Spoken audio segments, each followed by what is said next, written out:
মুফতি আমির হামজা কই? উনি জানে না যে মাহফিল সারা রাত, সারা রাত। এ দিনেরও কিছু অংশ হবে, দিনেরও কিছু অংশ। তাবারকের ব্যবস্থা আছে, ওটা রাতেও হবে না, দিনের বেলা দিবে। হ্যাঁ বসেন, সবাই বসেন। আমি আর সারা রাত ব্যাপী মাহফিলের পক্ষে নাই। আমি এখানে দাওয়াত নিছি যে আমার আগে জামাই, পরে ভাস্তা। আমির হামজা হলো ভাস্তা, আব্দুল বারী রশিদ হলো জামাই। মাঝখানে আমি কিছু দোয়া দরুদ পড়ে বিদায় নেব। হ্যাঁ, আমার আর সেই বয়স নাই যে রাত 12টার পরে আগেকার মতো ওয়াজ করার। হ্যাঁ, এখন আমি ওই আগারাতে ওয়াজ করি, বেশি রাত করি না। আমি পাবনা জেলার কতগুলো মাহফিল, যেরকম হাদল মাহফিল, শিবপুর মাহফিল, চাঁচকিয়ার মাহফিল, ধুলাউড়ির মাহফিল, একেবারে উলাট একটা মাদ্রাসা আছে, নাম শুনছেন? ওই মাহফিল, এছাড়াও আরো অনেক মাহফিল আছে যেগুলো এখনো সারা রাত হয়। তবে সারা রাত ব্যাপী ওয়াজ না করাটাই উত্তম। এখানে বিজ্ঞ আলেম আছেন, এই যে সারা রাত ব্যাপী মাহফিল করা, হ্যাঁ, এটা না করাই ভালো, কারণ মানুষ বিরক্ত হয়ে যায়। আপনার যদি মন দিয়ে শোনেন তাহলে আলোচনা শুরু করব। হ্যাঁ, আলহামদুলিল্লাহ আলহামদুলিল্লাহি নাহমাদুহু ওয়া নাস্তাঈনুহু ওয়া নাস্তাগফিরুহু ওয়া নু'মিনু বিহি ওয়া নাতাওয়াক্কালু আলাইহি ওয়া নাউযু বিল্লাহি মিন শুরুরি আনফুসিনা ওয়া মিন সাইয়্যাতি আমালিনা। من يهدي الله فلا مضل له ومن يضلله فلا هادي له। সকলে জবান খুলে বলেন আশহাদু আল্লা ইলাহা ইল্লাল্লাহু ওয়াহদাহু লা শারীকা লাহু وأشهد أن محمدا عبده ورسوله الذي أرسل رسوله بالحق بشيرا ونذيرا وداعيا إلى الله بإذنه وسراجا منيرا. فقد قال الله تعالى في كلامه المجيد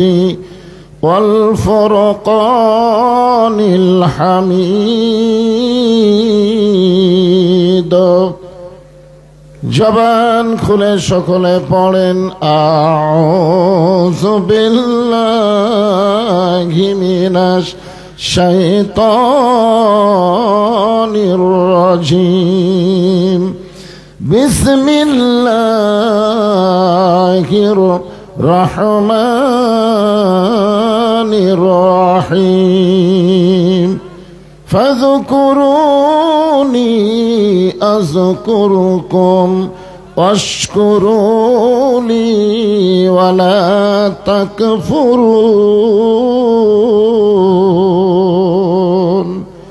ইয়া আইয়ুহাল্লাযীনা আমানুস্তাঈনু বিস-সাবরি ওয়াস-সালাহ ইন্নাল্লাহা মা'আস-সাবিরিন।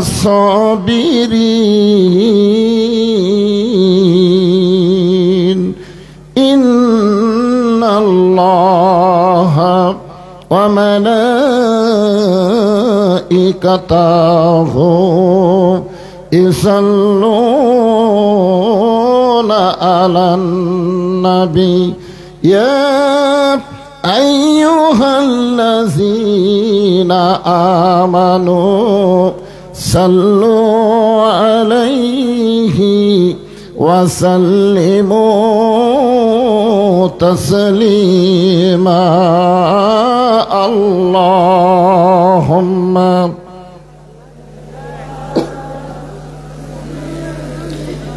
مولانا محمد وعلى آل سيدنا شفيعنا হাজার হাজার মানুষ ছিল সেদিন, রাসূল ছিল মোদের একজন, সকলে মারিল পাথর, নিষেধ তো কেউ করল না। আল্লাহুম্মা সাল্লি আলা,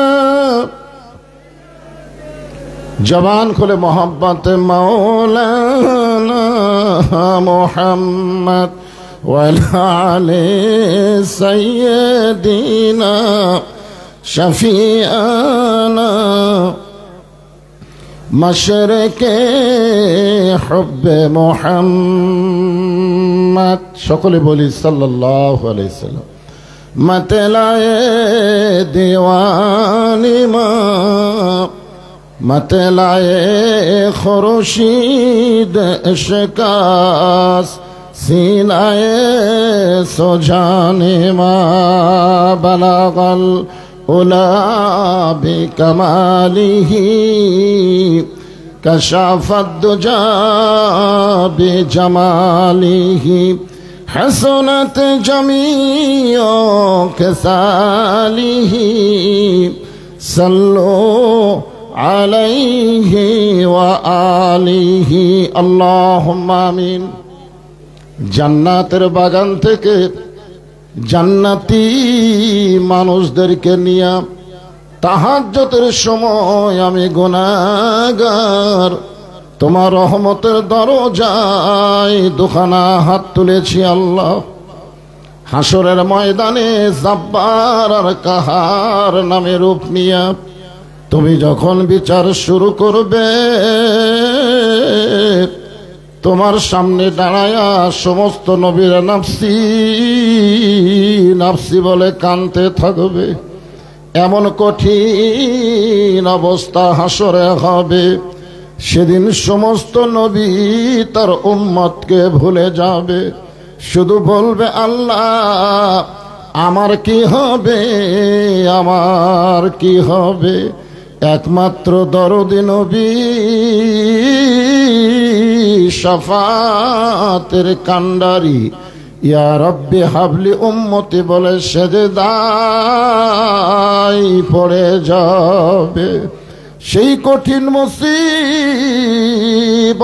সময় আজকের এই মাহফিলকে ওসিলা করে আমাদের সবাইকে রাসূলের উম্মতের কাতারে আল্লাহ কবুল করে নিও।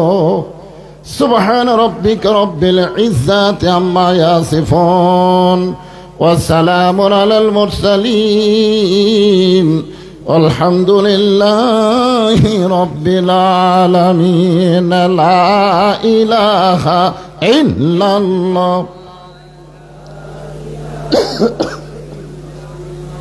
এতগুলা মরদ মানুষ জবান খোলেন লা ইলাহা ইল্লাল্লাহ।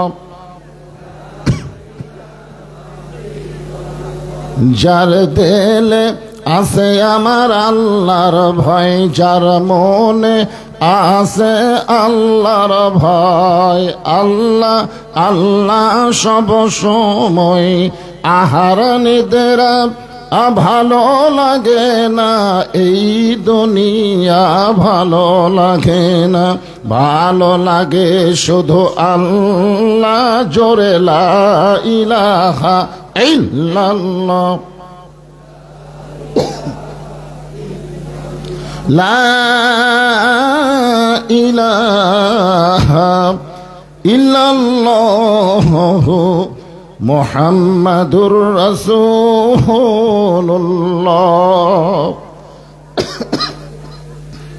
রাসূলের মহব্বতে আমাদের ভিতরে নবীর মহব্বত আছে না নাই?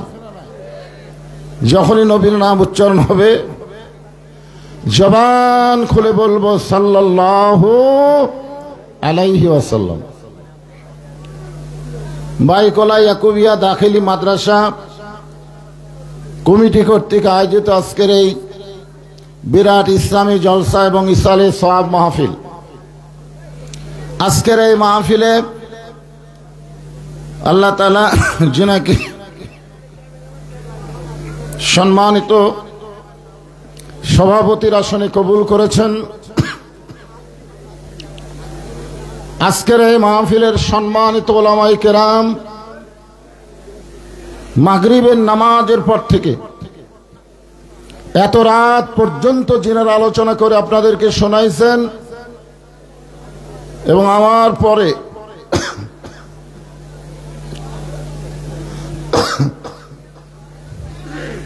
তরুণদের আইডল, গোটা বাংলাদেশের আলোড়ন সৃষ্টিকারী, আন্তর্জাতিক খ্যাতি সম্পন্ন মুফাসসিরে কোরআন, আমাকে চাচা বলে সম্বোধন করে, আমি তাকে ভাতিজা হিসেবে স্নেহ করি, মুফতি আমির হামজা,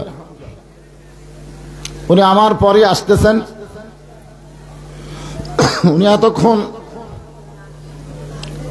মাহফিলের কাছাকাছি এসে গেছেন, ইনশাআল্লাহ খুব দূরে নাই। আপনাদের এই বাইকলা আসতে আমি এর আগেও কয়েকবার আইছি, তারপরে আজকে রাস্তা ভুল করছি।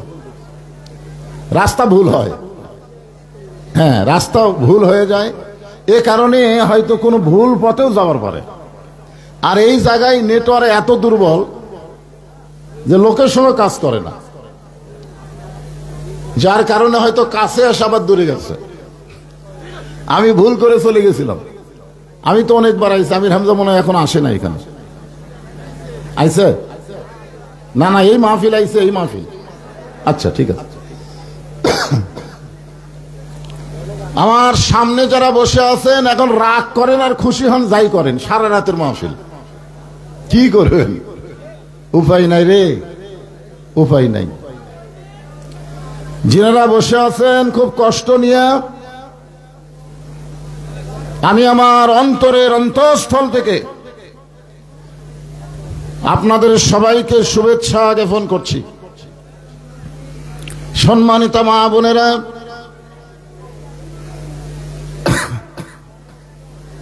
একটু গরম পানি দরকার, চা তো খাই না আমি। আচ্ছা, সম্মানিত মা বোনেরা, পর্দার অন্তরালে বসে বসে যারা আলোচনা শুনতেছেন তাদেরকে শ্রদ্ধা জ্ঞাপন করে এই মুহূর্তে আর একবার জানতে চাচ্ছি, আপনারা সকলে কেমন আছেন? আলহামদুলিল্লাহি রাব্বিল আলামিন।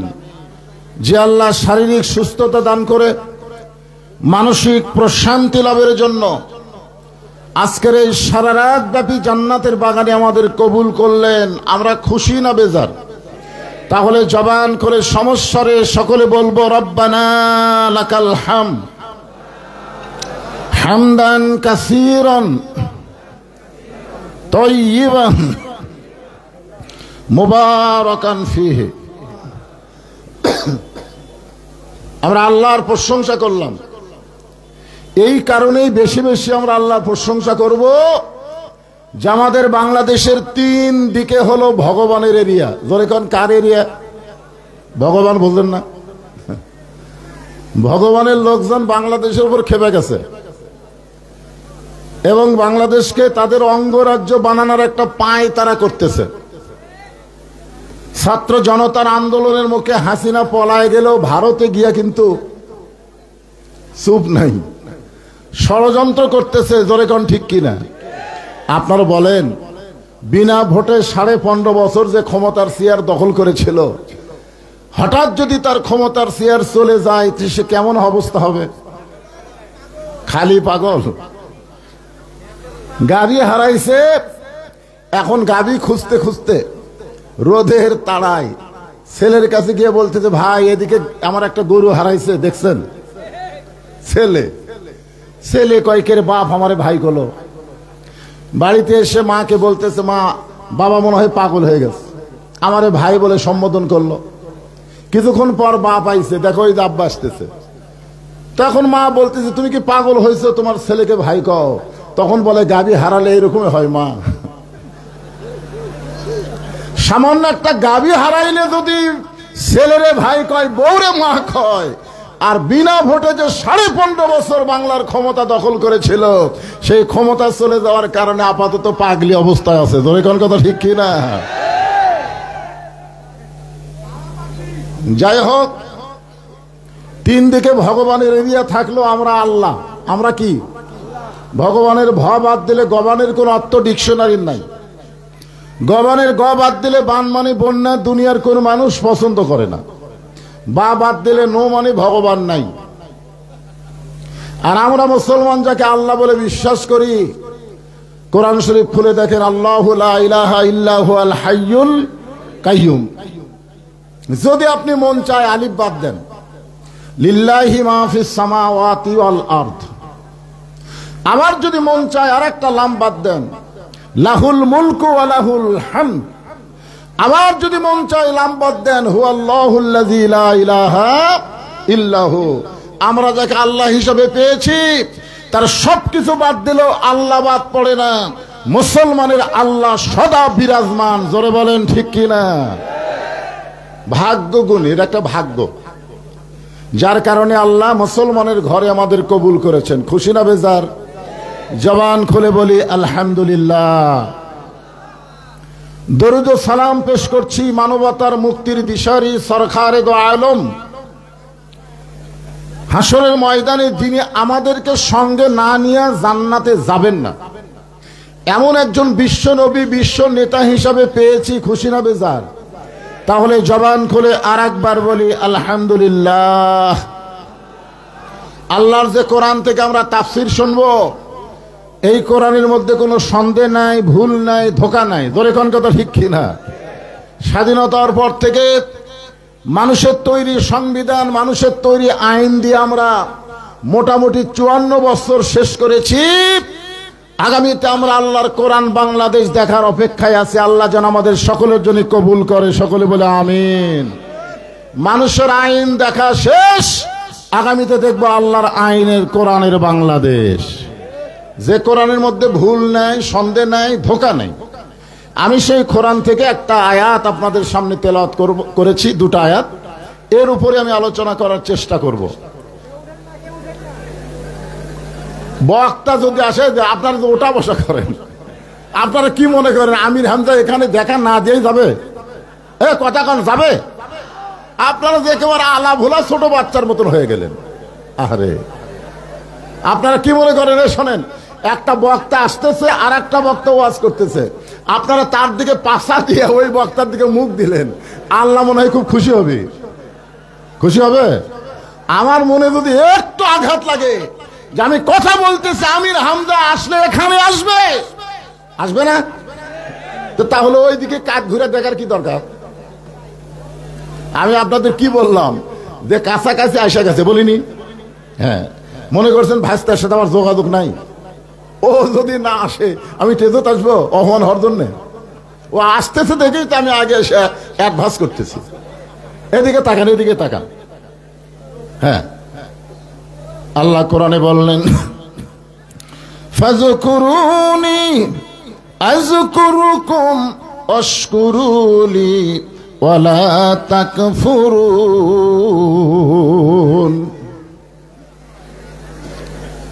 আমি জানি যে মাহফিলে আওয়ামী লীগ বেশি থাকে, ওই মাহফিলে কোরআন তেলাওয়াত করলে আল্লাহু আকবার শব্দ কম হয়।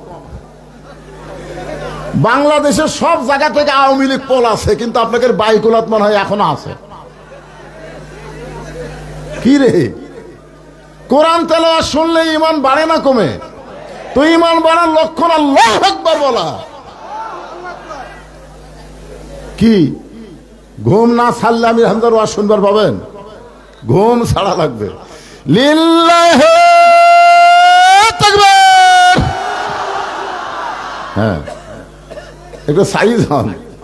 আপনারা মনে করতেছেন যে আমার বয়স ওয়াজের বয়সের চাইতে আমির হামজার জন্মের বয়স কম। আমার ওয়াজের বয়স হলো 42 আর ওর জন্মের বয়স হলো 34। তারপরও টেজে আসুক, দেখবেন আমার চাইতে দুর্বল। ঢপ তো ভালোই করতেছেন। আরে পাগলা, যে কোনো বক্তার ওয়াজ শুনবার গেলে রাত 8টা থেকে 10টার মধ্যে শোনা লাগবে। জোরে কোন কথা ঠিক কিনা? যে বাংলাদেশের প্রধান মুফাসসির আল্লামা সাইদ হুজুর, উনি কখন তাফসীর করছেন? রাত 12টার পর। দিনে, বিকাল, সন্ধ্যায়। যত বড়ই বক্তা হোক, এই সময় টেজতে আসলে বেটা দুর্বল হবি। জোরে কোন কথা ঠিক কিনা? আর আপনারা জানেন আমির হামজা ওয়াজ করছে কোথায়? টাঙ্গাইলের। খালি টাঙ্গাইল গুলো হবে নাকি? তাড়াশ, তাড়াশ। টাঙ্গাইলের নাগরপুর ছিলেন, সেই জায়গায় ওয়াজ করে এখানে আসতেছে। দুর্বল হয়ে আসবি। তার আগে আপনি একটু সবল হন। বুড়া মানুষ দিকে পছন্দ হচ্ছে না।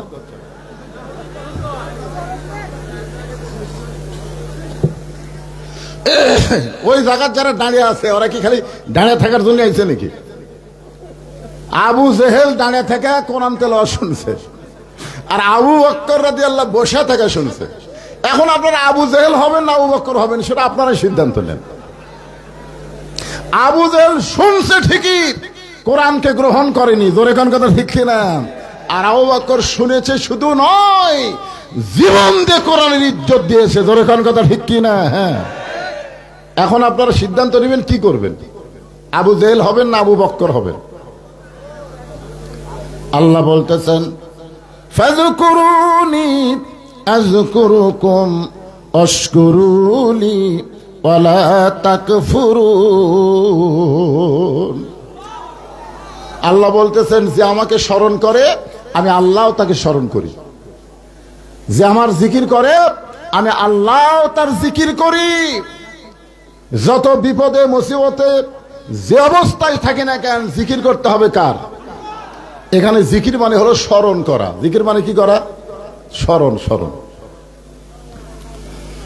জিকির শব্দের অর্থ হলো স্মরণ করা। এই আয়াতের মধ্যে বলা হয়েছে জিকির মানে স্মরণ করা। অন্য জায়গায় আল্লাহ বললেন, ইন্না নাহনু নাযালনা যিকরা ওয়া ইন্না লাহু লাহাফিজুন। এখানে জিকির মানে স্মরণ না, এখানে জিকির মানে হলো উপদেশ। আল্লাহ এই কোরআনকে উপদেশ হিসাবে নাজিল করেছেন, এবং কোরআন হেফাজতের দায়িত্ব স্বয়ং কার হাতে? যত চেষ্টাই করুক, কোরআনের বিরুদ্ধচারণ করে কোরআনের কোনো ক্ষতি করতে পারবে না, বরং যারাই বিরুদ্ধচারণ করবে তারাই ধ্বংস হয়ে যাবে। জোরে কোন কথা ঠিক কিনা? হ্যাঁ। বাংলাদেশের 300টা এমপি একটাও বাড়িতে নাই। আর এই ফিডার খাওয়ার নেতা, ফিডার খাওয়া চামচাগুলা মাঝে মধ্যে স্বপ্ন দেখে নেত্রী আবার ফিরে আসিবে, অতই সোজা। এখানে স্মরণটা খেয়াল করবেন। আল্লাহর একজন মস্ত বড় পয়গাম্বর ছিল, নাম হলো নূহ নবী। জোরে বলেন, নাম কি? জোরে কোন? নূহ নবী শুকনা একটা নৌকা তৈরি করতেছেন, শুকনা জায়গায় একটা নৌকা তৈরি করতেছেন। সর্বপ্রথম এই পৃথিবীতে আল্লাহর হুকুমে একজন নবী তৈরি করেছেন, সেই যানবাহনের নাম হলো নৌকা। জোরে বলেন, নাম কি? আরো জোরে, জোরসে বলুন। জোর হলো না? কিরে, একসময় দাড়ি বল্লা কইলে মানুষ চিন্তা করতো, হুজুর তো দাড়ি বল্লার কথা বলতেছে, হুজুর কি বাড়ি যার পারবি? কারণ হাইকোর্ট থেকে দাড়ি বল্লা বাতিল করেছে, সেই দাড়ি বল্লার মাহফিলে বলা যাচ্ছিল না। এখন নৌকার কথা বললেও মানুষের মন খারাপ হয়। ধরে কোন কথা ঠিক কিনা? তোমরা হাইকোর্ট থেকে দাড়ি বল্লা বাতিল করতে পারো, কিন্তু আল্লাহর কোরআন থেকে দাড়ি বল্লা কোনোদিন বাতিল হবে না। ধরে কোন কথা ঠিক কিনা? আপনার বলেন, কোরআনে দাড়ি বল্লা আছে না নাই? ওয়াল ওয়াজনা বিল কিসতি ওয়ালা তুকসিরুল মিজান।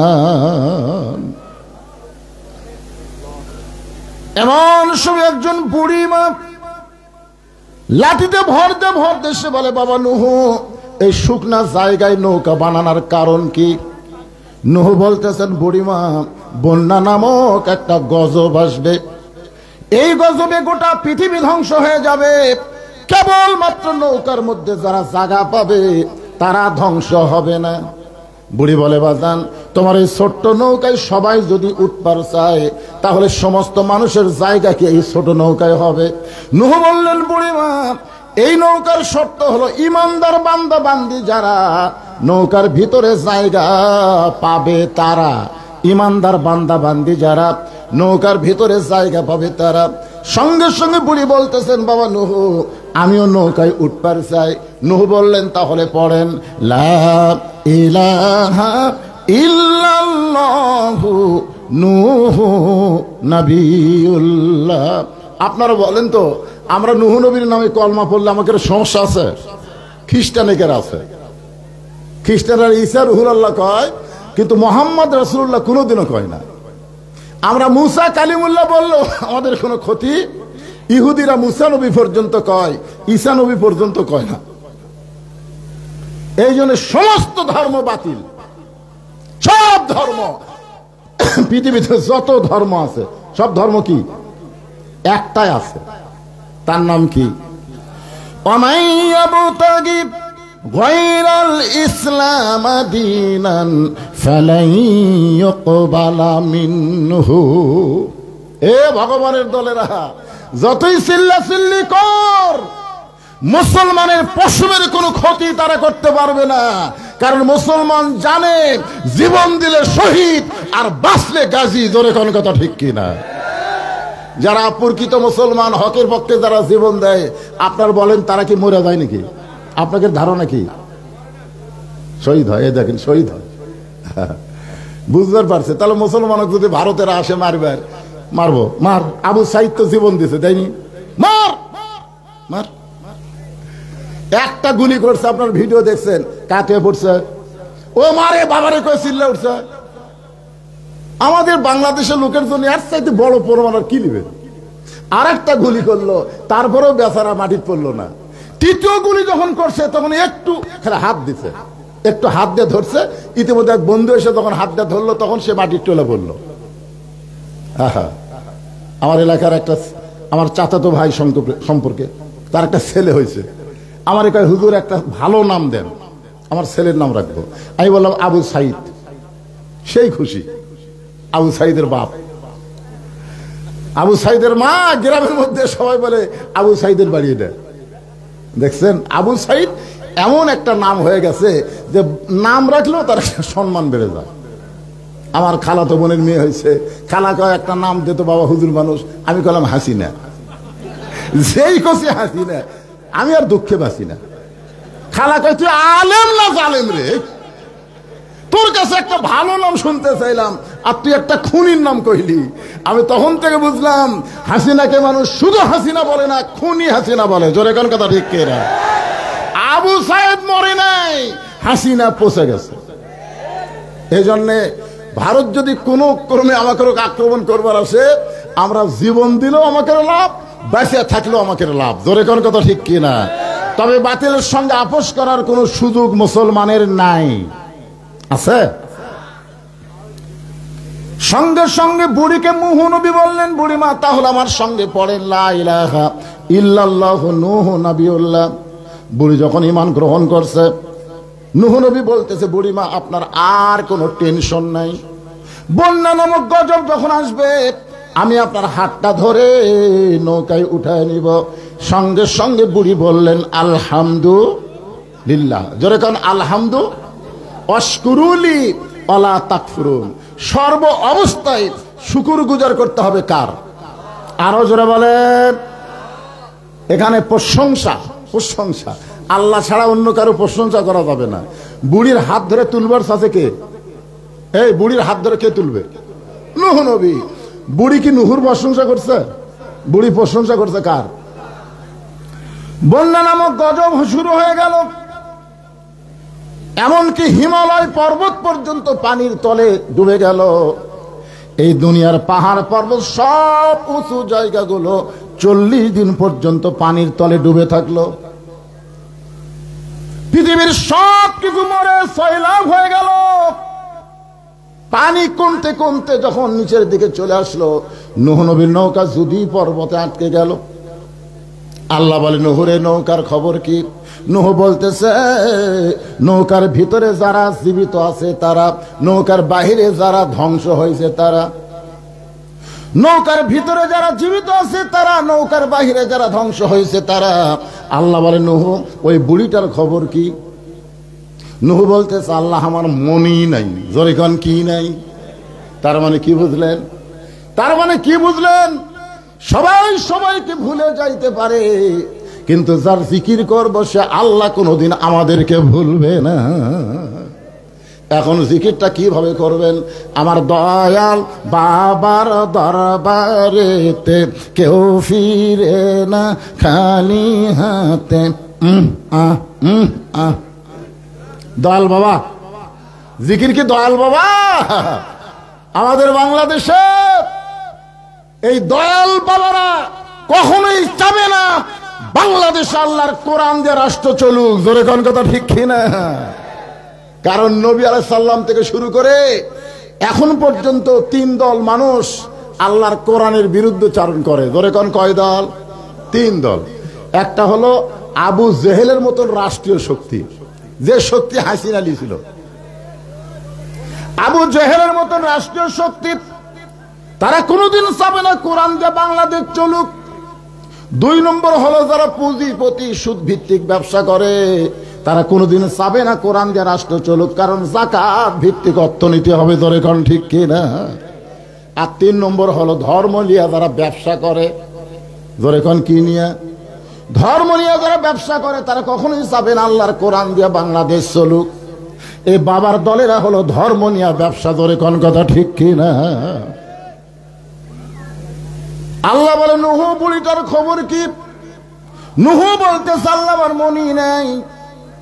দুনিয়া যখন ধ্বংস হয়ে গেছে তাহলে বুড়িটাও ধ্বংস হয়ে গেল। আল্লাহ বলে নুহুরে আজগুবি কোনো কথা বলা যাবে না, কথা বলতে গেলে তদন্ত করে কথা বলা লাগবে। ধরে কোন ঠিক কিনা?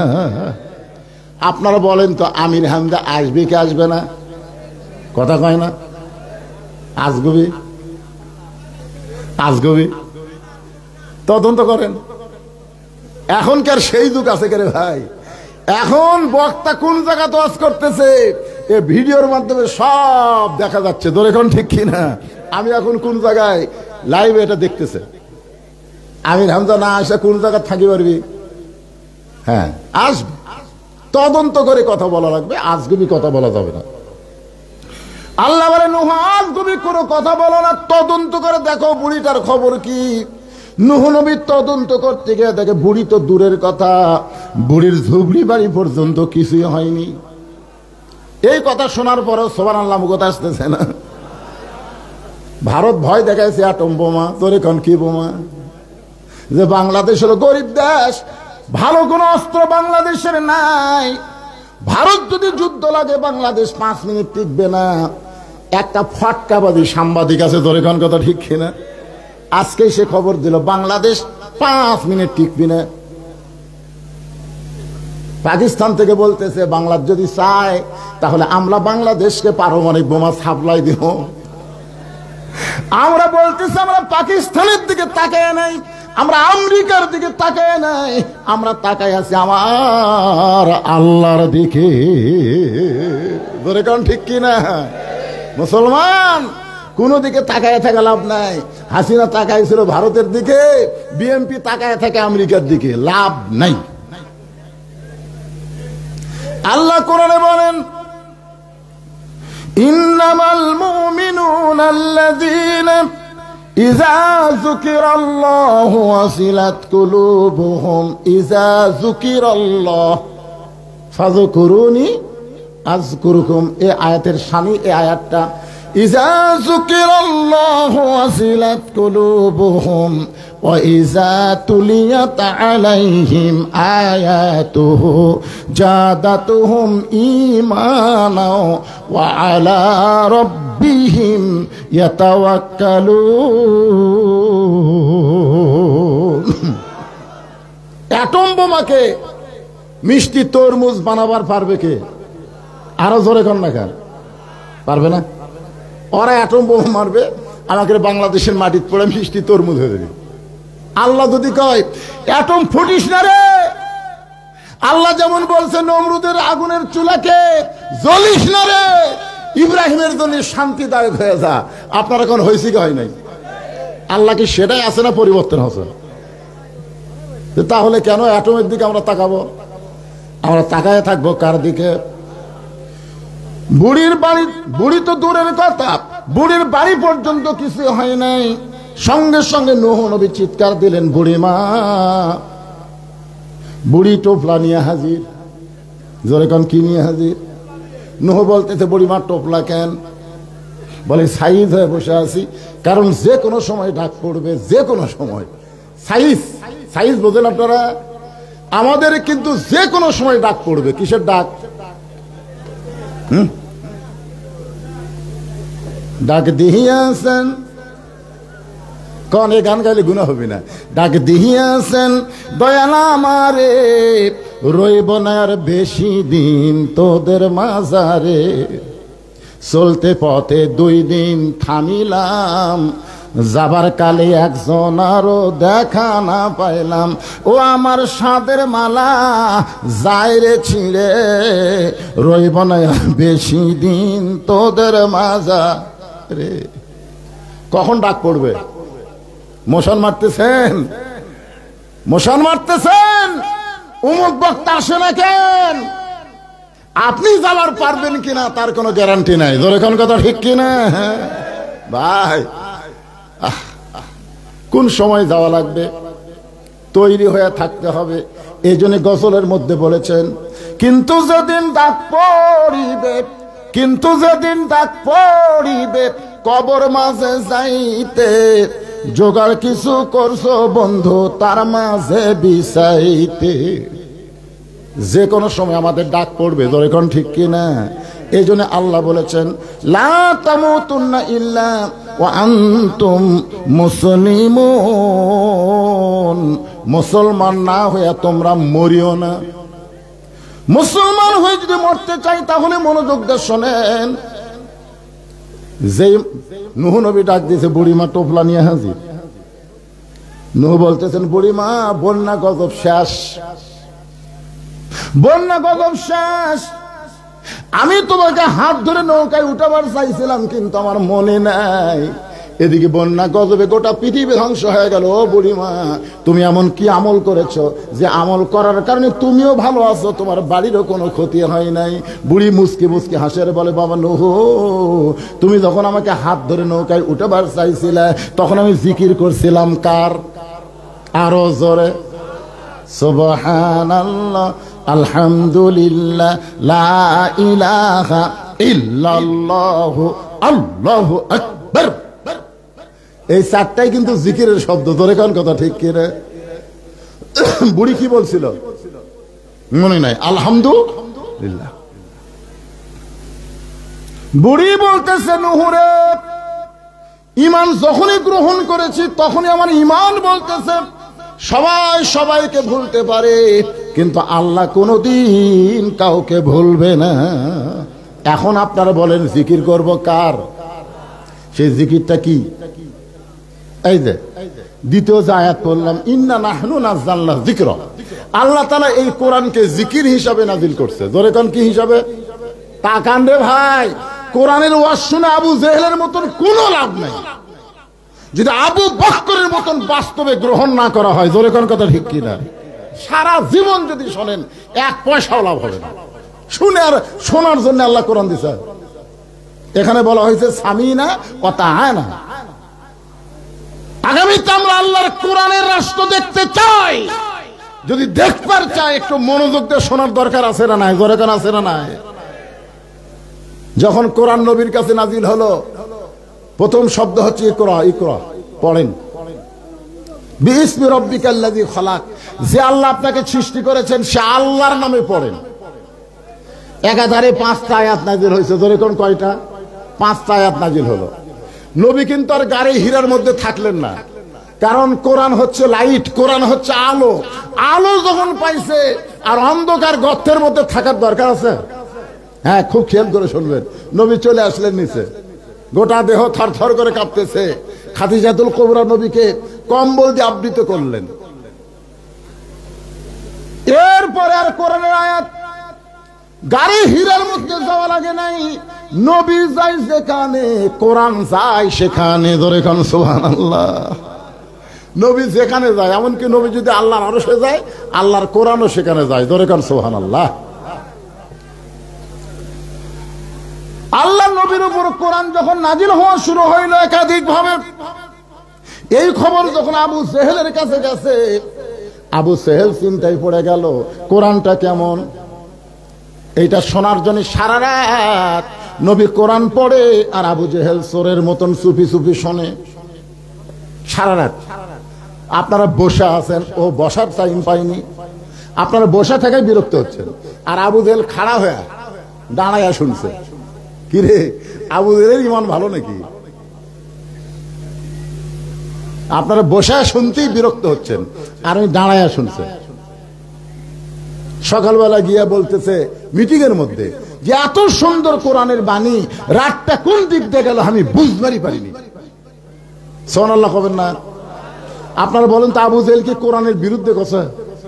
কত সুন্দর, এত সুন্দর কোরআনের বাণী, রাতটা কোন দিক দিয়ে গেল বুঝবারই পারিনি। আবু সুফিয়ান বলেন, এটা যেই কোরআন শুনতে এত ভালো লাগলো, সেই কোরআন গ্রহণ করলে অসুবিধা কি? আবু জেহেল মুসকি মুসকি হাসের বলে, আবু সুফিয়ান, এই কোরআনকে যদি গ্রহণ করি তাহলে তোর আমার নেতৃত্ব চলবে না, আসল নেতা হয়ে যাবে আব্দুল্লাহর এতিম পোলা, আমার নেতা তোমার নেতা। আবু জেহেল এটা পছন্দ করে না। টুপিওয়ালা দাড়িওয়ালা, মোল্লার দৌড় মসজিদ পর্যন্ত। মোল্লার দৌড় কি পর্যন্ত? জান্নাত। আমাদের বাংলাদেশের আবু জেহেল মার্কা লোকেরা বলে, হুজুরের আবার সংসদ যাবার চায়, আর টুপি দাড়ি জুব্বা সামাল করাই কঠিন, উনি আবার সংসদ যাবি। তার মধ্যে একটা নাস্তিক হলো নিজুম মজুমদার। ধরে কোন শালার নাম কি? এই কয়েকদিন আগে টক শোতে বলেছে, হুজুররা তো টুপি জুব্বা দাড়ি সামাল করে পারবি না, এরা সংসদ কিভাবে যাবার চায়? দেখছেন, আমাকে মসজিদ পর্যন্ত ছোঁয়ার চাই, আর বাহিরে আমাকে যাওয়ার নাকি কোনো ক্ষমতাই নাই। আগামী ইলেকশনে হুজুর একটু যাবার আশা করছে। কেউ কথা কন না কেন? আপনারা তো গায়িকা নায়িকা সবগুলা পাঠালেন, এই মমতাজ একলাই যায় গোটা সংসদ কাঁপাছে। ধরে কোন কথা ঠিক কিনা? আমার মনে হয় শয়তান পৃথিবীর কোন জায়গাতে আসছিল না, বাংলাদেশের সংসদের মধ্যে ঢুকছিল। ধরে কোন কথা ঠিক কিনা? হাই রে মমতাজ রে।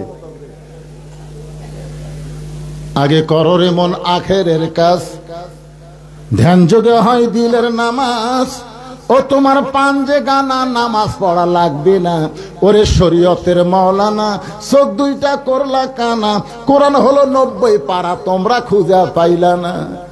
90% মুসলমানের দেশে এরকম বাজে গান মমতার সংসদে গাইছে। ধরে কোন কথা ঠিক কিনা? কি মমতাজ গেলে তোমাকে আপত্তি নাই, আর আমরা হুজুরা গেলে তোমাকে কোন জায়গায় বাজা? কি নির্যাতিত অবহেলার পাত্র আলেম গুলা। কারণ মানুষ শুধু আবু জেহেলের মতন কোরআন শুনতেছে, বাস্তবে কোরআনকে গ্রহণ করলে তখনই বুঝবে হুজুররা শুধু হুজুর না, হুজুররা হলো নায়েবে রাসূল। জোরে বলেন কথা ঠিক কিনা?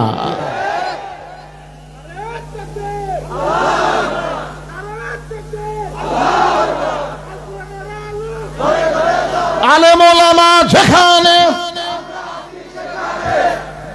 আর আলেম ওলামা যখন জেলখানায়, আমরা ছিলাম বেকায়দায়। ধরে কোন কি কায়দায়?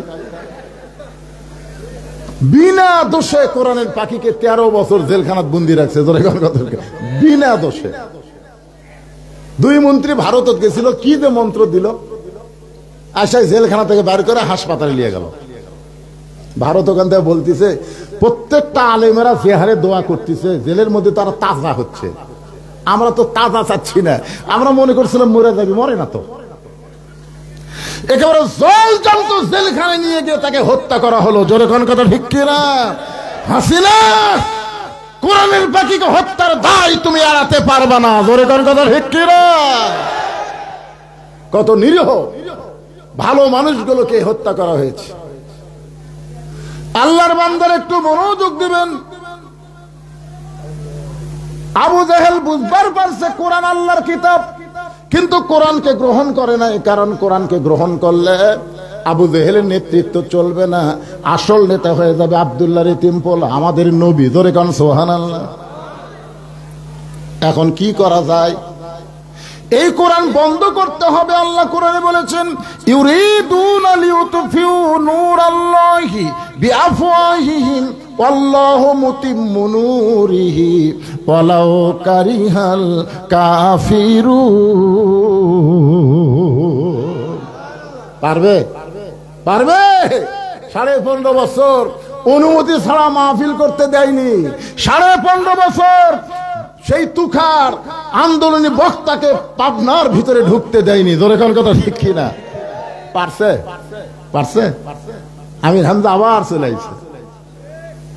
চলে আইছে। এই বজুশিদকে বহু লোক দাওয়াত দিয়েছিল, ঢুকতে দেয়নি।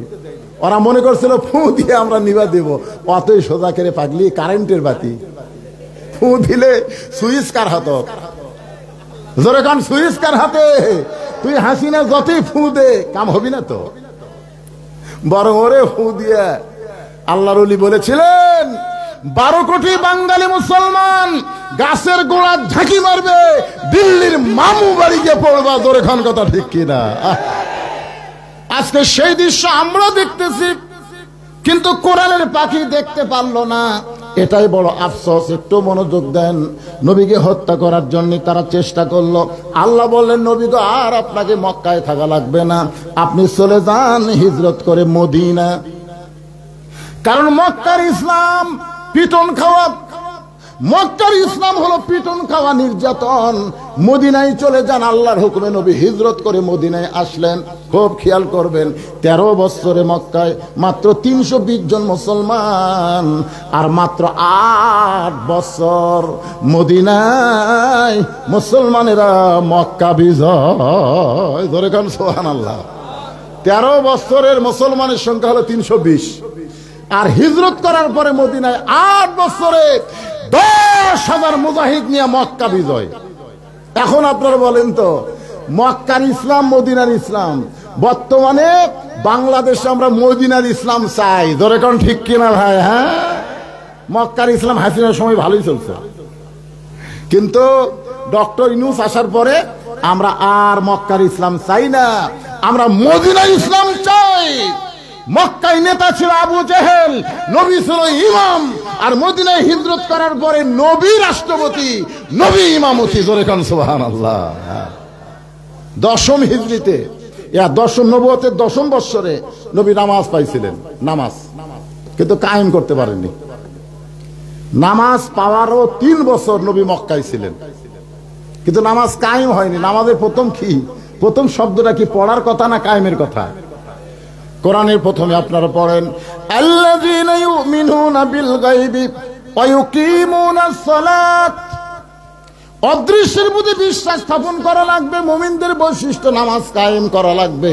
কিন্তু নবী নামাজ কায়েম করতে পারলেন না। আল্লাহ বলে, নবী গো, নামাজ কায়েম করতে গেলে আবু জেহেল নেতা হলে চলবে না, আপনাকে নেতা হওয়া লাগবে, আপনাকে রাষ্ট্রপতি হওয়া লাগবে। নবী হিজরত করার পরে মদিনা যখন রাষ্ট্র ঘোষণা করলেন, নবী রাষ্ট্রপতি, ইমামতি, নামাজ কায়েমের বিধান আল্লাহ বললেন, আল্লাযীনা ইম্মাক্কান্নাহুম ফিল আরদ। মুসলমানের মধ্যে যখন ক্ষমতার চেয়ার কাউকে দেওয়া হবে, তখন তার 1 নম্বর দায়িত্ব হলো পদ্মা সেতু নির্মাণ করা। পদ্মা সেতু কি? ট্যানেল নির্মাণ করা, ট্যানেল, রাস্তার উপর দিয়ে রাস্তা নির্মাণ করা। এগুলো সবই কাজ হতে পারে, কিন্তু 1 নম্বর কাজ হলো আকামুস সালাত, নামাজ কায়েম করা। আজকে যদি বাংলাদেশে নামাজ কায়েমের বিল পাস হয়ে যায়, আমাদের যুবকদের কাছে এরকম মোবাইল থাকলে কোনো টেনশন নাই। বাপ মারে কোনো টেনশন করা লাগবে না যে দরজা জানলা বন্ধ করে ওই অশ্লীল ভিডিও দেখবে, এই টেনশন বাপ মায়ের করা লাগবে না। কারণ আপনার ছেলে 5 ওয়াক্ত নামাজ পড়ে, আর যে নামাজ ধরেছে, ইন্নাস সালাতা তানহা আনিল ফাহশাই ওয়াল মুনকার, একমাত্র নামাজই পারে মানুষকে যাবতীয় খারাপি থেকে বাঁচাই দিতে। জোরে কান সুবহানাল্লাহ। আপনার বলেন তো, সবচাইতে বড় জিকির কি? হ্যাঁ, কোথায় বলেন? জুমার দিনে আল্লাহ বলতেছেন, ইযা নুদিয়া লিস-সালাতি মিন ইয়াউমিল জুমআ ফাসআউ ইলা যিকরিল্লাহ। সবচাইতে দামি জিকির হলো নামাজ। ধরে কোন নাম কি? কথা কন না কেন? নামাজ বাদ দিয়ে জিকির করতেছেন?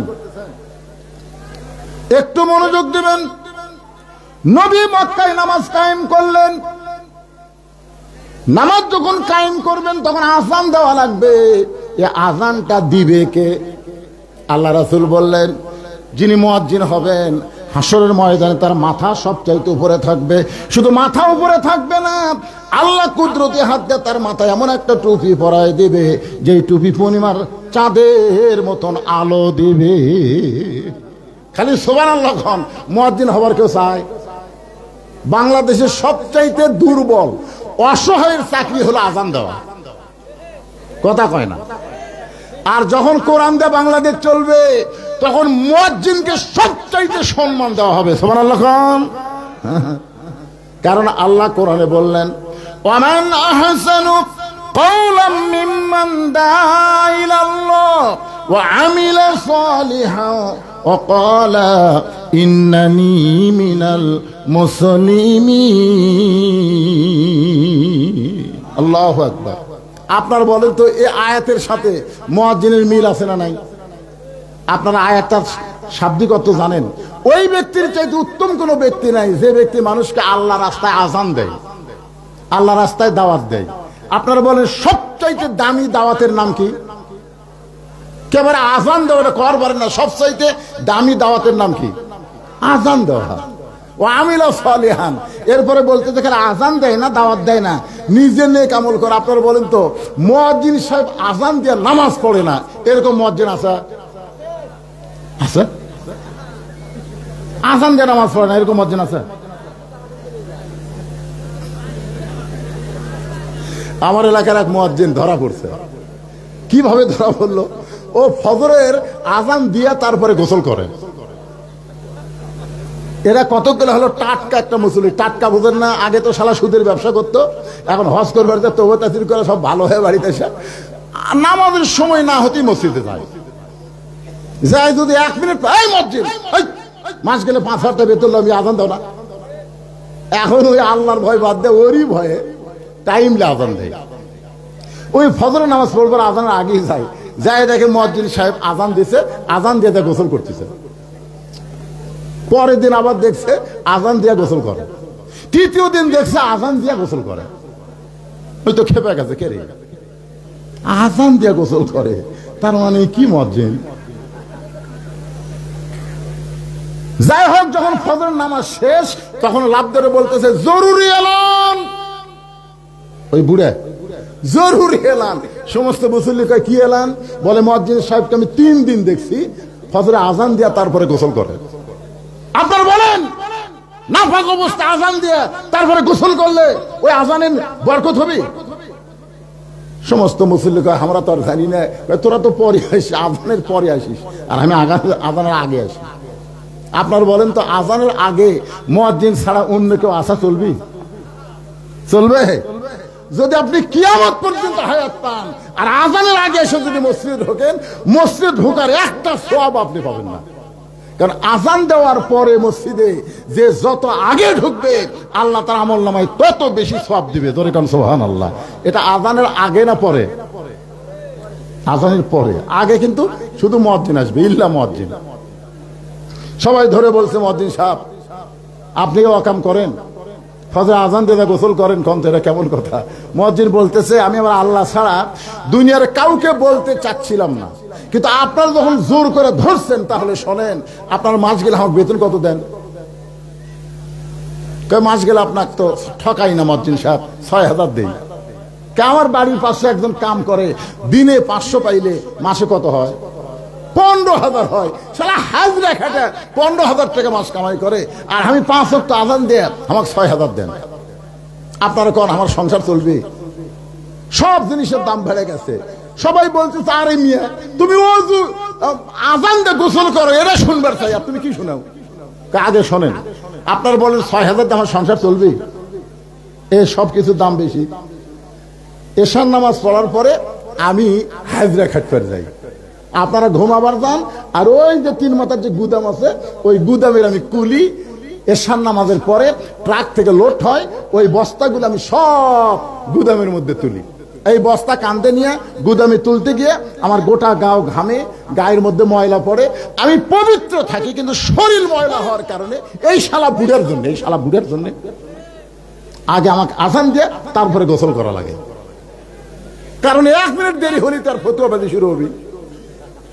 সমস্ত মুসল্লি কামদার বলে, মুয়াজ্জিন সাহেব আপনার এই কষ্ট তো আমরা চিন্তা করিনি। ভাই রে, আজকে মুয়াজ্জিন কি বিপদে আছে হিসাব করছেন?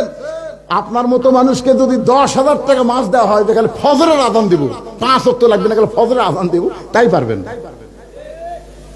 কারণ দুনিয়ার সমস্ত মুসল্লিকে মুয়াজ্জিন আজান দিয়ে চেতন করে, কিন্তু মুয়াজ্জিনকে কে আজান দিয়ে চেতন করে? একবার খেয়াল করছেন? মুয়াজ্জিনের লাইন কার সাথে? আরো জোরে বলেন। আল্লাহ রাসূল বললেন যে মুয়াজ্জিন হবে হাসরের ময়দানে, তার মাথা সবচাইতে উপরে থাকবে, শুধু মাথা উপরে থাকবে না, আল্লাহ একটা নূরের টুপি মুয়াজ্জিনের মাথায় পরায় দিবে। আবু বকর বলে, রাসূলুল্লাহ আমি মুয়াজ্জিনের চাকরি করবার চাই। 1 নম্বর সাহাবী আবু বকর বলে, রাসূলুল্লাহ আমি মুয়াজ্জিন হবার চাই। আল্লাহ রাসূল বলেন, হবার চাইলে হবে না, আজানের মালিক যিনি, মুয়াজ্জিনের চাকরি দিবেন তিনি। জোরে কান সুবহানাল্লাহ। আপনার বলেন তো আজানের মালিক কে? আরো জোরে বলেন। ওমর ফারুক বলে, রাসূলুল্লাহ আমি মুয়াজ্জিন হবার চাই। রাসূল বললেন, হবে না, আজানের মালিক যিনি, চাকরি দিবেন তিনি। সমস্ত সাহাবীরা হবার চাই, কিন্তু রাসূল কারো নাম প্রস্তাব গ্রহণ করে না। এমন সময় নবী তাকায় দেখে মসজিদের বারান্দায়, মসজিদে কুবা সর্বোত্তম মসজিদ, ওই মসজিদে কুবার বারান্দায় কালো মানুষ হযরত বেলাল দাঁড়িয়ে আছে। আল্লাহ রাসূল বলেন, বেলাল তুমি কি মুয়াজ্জিন হবার চাও? বেলাল বলে, হুজুর কি এখন? আবু বকরের মতো মানুষ, উমরের মতন মানুষ, ওসমানের মতো মানুষ, আলীর মতো মানুষ মুয়াজ্জিন হবার চাইলো, আর আল্লাহ তাদের চাকরি দিবে না, আর আমি বেলাল কুটি কি? আমার তো সাহসই হচ্ছে না। রাসূল বলে, বেলাল তোমার সাহস নাই, কিন্তু তুমি আমার সাহস যোগায় দিছো। তোরে কান সুবহানাল্লাহ। বেলাল বলে, হুজুর কেমনে? বলে, জান্নাতের মধ্যে যখন একা একা যাচ্ছিলাম, আমি চিন্তা করতেছিলাম জান্নাতে, হঠাৎ থেকে খড়মের শব্দ, আমি যেদিকে তাকাই সেদিকে খড়মের শব্দ। কিরে খড়মের শব্দ, আমার আগে কে হাঁটতেছে? এ ভাই জিবরাইল, এই খড়ম পাদ্দা জান্নাতে কে হাঁটে? জিবরাইল বলতে, হুজুর এটা আপনার বেলাল। নবী কয়, কিরে আমি জান্নাতে ঢোকার আগে আমার বেলাল? জিবরাইল বলতে, হুজুর বেলাল এখনো দুনিয়াতে আছে, বেলাল দুনিয়াতে আছে, মক্কাতে আছে, কিন্তু বেলালের আমল আল্লাহর কাছে এমন পছন্দ হয়েছে, কবে বেলাল জান্নাতে আসবে তার আগে একটা ফেরেশতাকে বেলালের মতন বানায় দিয়া জান্নাতকে একেবারে সাদর সম্ভাষণ জানায় জান্নাতের দরজা খুলেছে। জোরে কান সুবহানাল্লাহ। বেলাল আযানের মালিক যিনি, তিনি তোমাকে মুয়াজ্জিন নিযুক্ত করেছে। হযরত বেলাল আযান দেওয়া শুরু করলেন। সর্বপ্রথম যেই নামাজের আযান দেওয়া হয়েছে সেই নামাজটা হলো যোহরের নামাজ। জোরে বলেন কিসের নামাজ? পৃথিবীতে সর্বোত্তম আযান দেওয়া যেই নামাজ শুরু হয়েছে সেই নামাজের নাম কি নামাজ? এই সবাই খেয়াল করবেন, কোন নামাজ? আরো জোরে। লাইলাতুল মিরাজ আল্লাহ যখন নবীকে 5 ওয়াক্ত নামাজ দেয়, এই যোহরের 4 রাকাত ফরজ যখন আল্লাহ নবীকে দিচ্ছেন, নবী বলতেছেন, আল্লাহ এই যোহরের 4 রাকাত ফরজ নামাজ আদায় করলে আমার উম্মতের উপর আপনি কেমন খুশি হবেন, আমার উম্মতের লাভটা কি? আল্লাহ বলে, হাবিব আপনার উপর যেই কোরআন আমি নাযিল করেছি, এই কোরআনের মধ্যে একজন নবী আছেন, যেই নবীটা হলো মুসলিম মিল্লাতের জাতির পিতা, মিল্লাতা আবিকুম ইব্রাহিম হুয়া সাম্মাকুমুল মুসলিমিন। সবাই একটু মন দিয়ে শোনেন, যোহরের 4 রাকাত ফরজ নামাজ আমরা কেমনে পাইলাম? চড়কের উপর আমাদের জাতির পিতা বসে আছেন, বাবা আজর রশি ধরে টানতেছেন, নিচে নমরুদের আগুনের চুলা দাও দাও করে জ্বলতেছে। বারবার নমরুদ বলতেছে, ইব্রাহিম একটাবার আগুনে পড়ার সঙ্গে সঙ্গে তুমি পড়ে ছাই হয়ে যাবে। নবী ইব্রাহিম একটাবারও আগুনের দিকে তাকায় না। হাসবি আল্লাহ নিমাল ওয়াকিল অনিমাল মাওলা অনিমান নাসির। আপনার বলেন তো আমাদের জাতির পিতা জিকির করতেছেন কার? কথা কয় না, কার জিকির করতেছেন? হ্যাঁ, আগুনের দিকে তাকানোর টাইম আছে? বাবা আজর তখন রশি ধরে টানতেছে, ইব্রাহিম নবীর চোখ দিয়ে দর দর করে পানি পড়তেছে।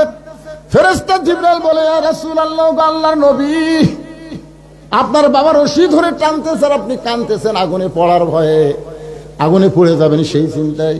ইব্রাহিম বলতেছে, জিবরাইল, ওই আগুনের দিকে আমি একবারও তাকাই না।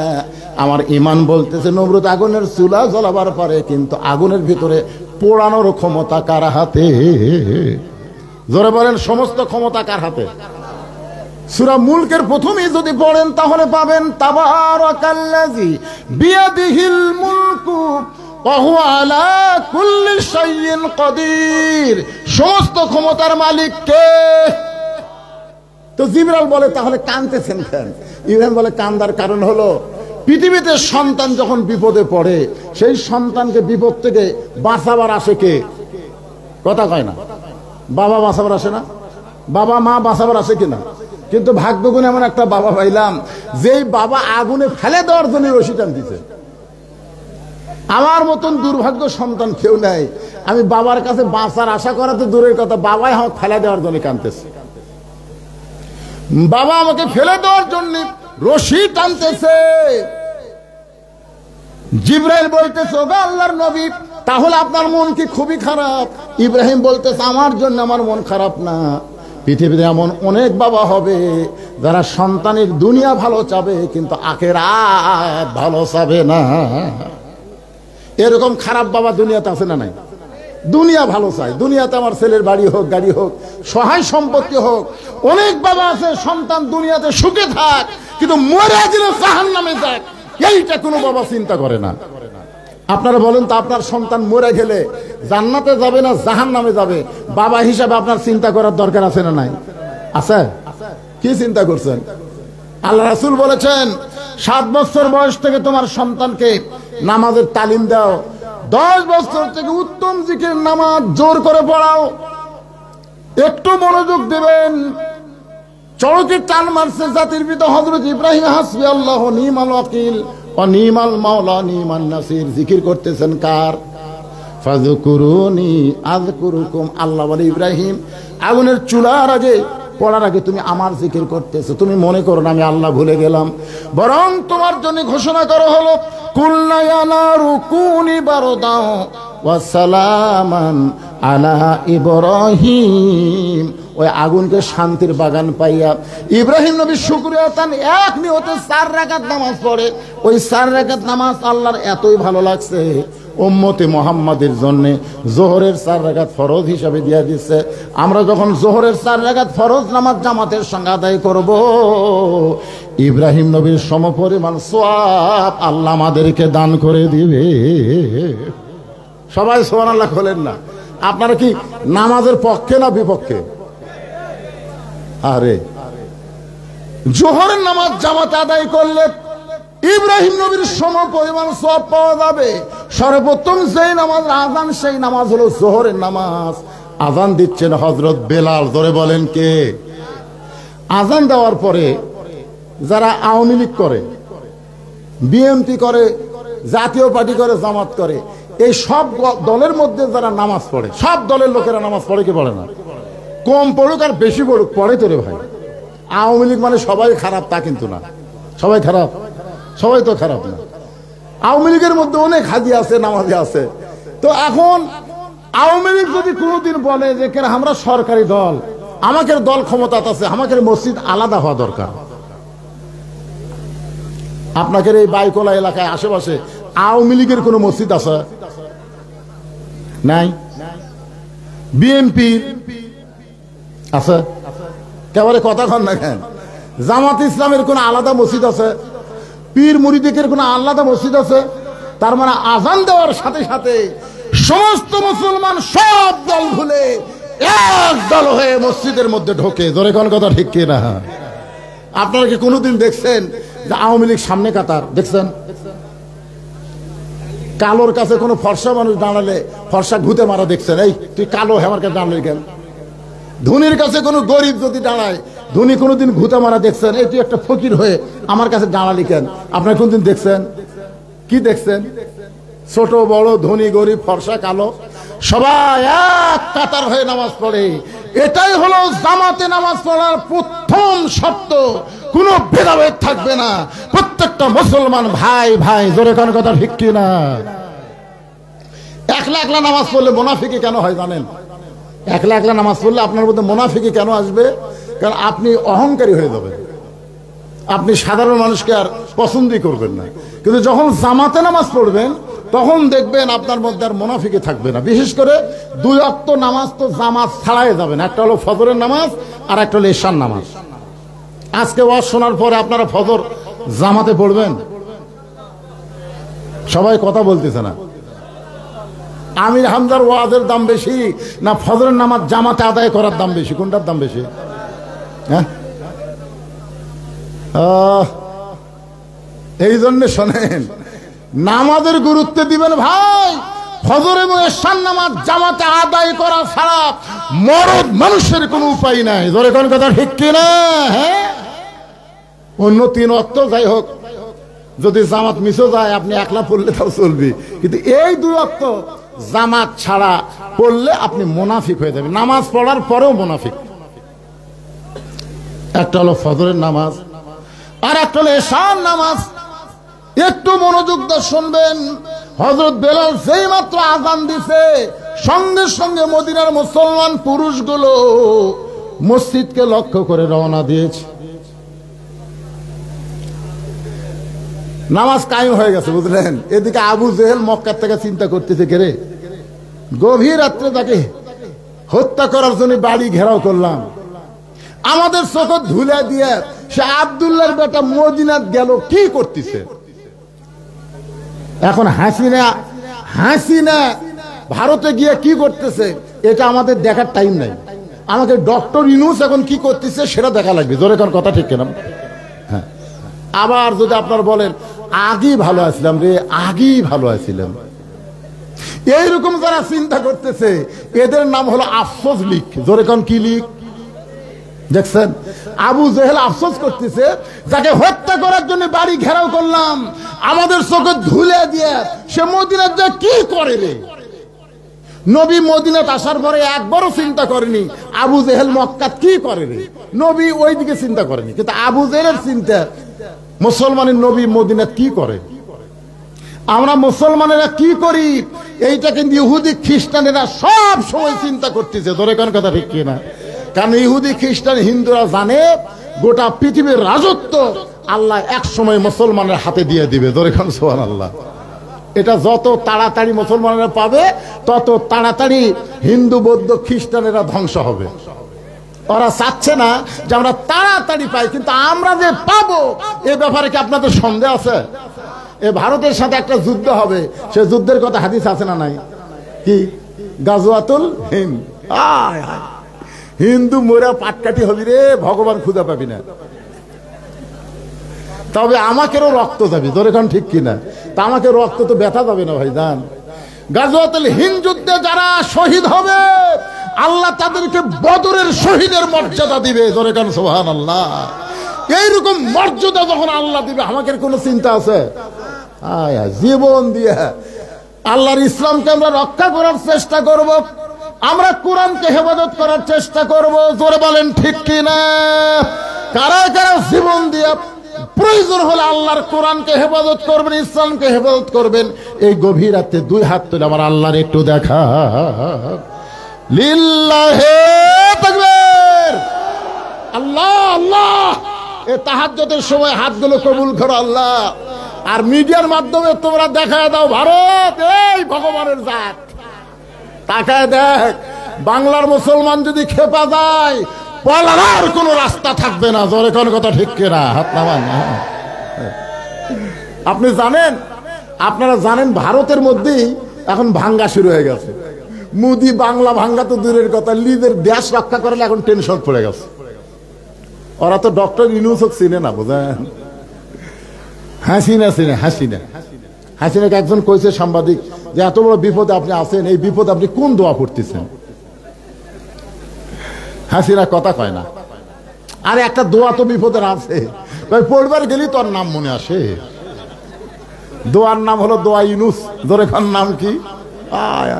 শালা মোদি সরকার এটা বুঝতেছে না যে কোন মাল এখন বাংলাদেশের চেয়ারে বসে আছে। ধরে কার কথা ঠিক কিনা? সেদিন আবার দেখলাম খবরে বলতেছে দুটা নবীর নাম, ডক্টর মোহাম্মদ ইউনুস। তার মানে বোঝাচ্ছে আমাকে নবীর নামও নিছে, ইউনুস নবীর নামও নিছে। আর মোদি তোর খাওয়া আছে। সেভেন সিস্টার নাম শুনছেন? সেভেন সিস্টার এখনই তারা স্বাধীন হওয়ার চেষ্টা করতেছে। ওই নিজের অস্তিত্বই রক্ষা করতে পারবি না, আমাকে বাংলাদেশ বলে আবার দখল করবি। একটু মনোযোগ দিয়ে শোনেন। ফাযকুরুনি আযকুরুকুম ওয়াশকুরুলি ওয়ালা তাকফুরুন। এই আয়াতকে বুঝাইতে গিয়া আমি আপনাদেরকে নিয়ে আইছি ইন্না নাহনু নাযালনা যিকরা ওয়া ইন্না লাহু লাহাফিজুন। কোরআনকে আল্লাহ জিকির হিসাবে নাজিল করেছে। কোরআন হেফাজতের দায়িত্ব কার হাতে? সবাই জোরে বলেন, কার হাতে? যে হারে প্রাইমারিকে সরকার উৎসাহ দিচ্ছে, প্রাইমারি মাস্টারকে সরকার যে হারে বেতন দিচ্ছে, সেই হিসাবে তো কোরআনের হাফিজি মাদ্রাসা বন্ধ হওয়ার কথা। জোরে কোন কথা ঠিক কিনা? আপনারা বলেন তো কয় টাকা বেতন? তাও বৌসল থুই আসে মাদ্রাসার পিছনে থাকা লাগে।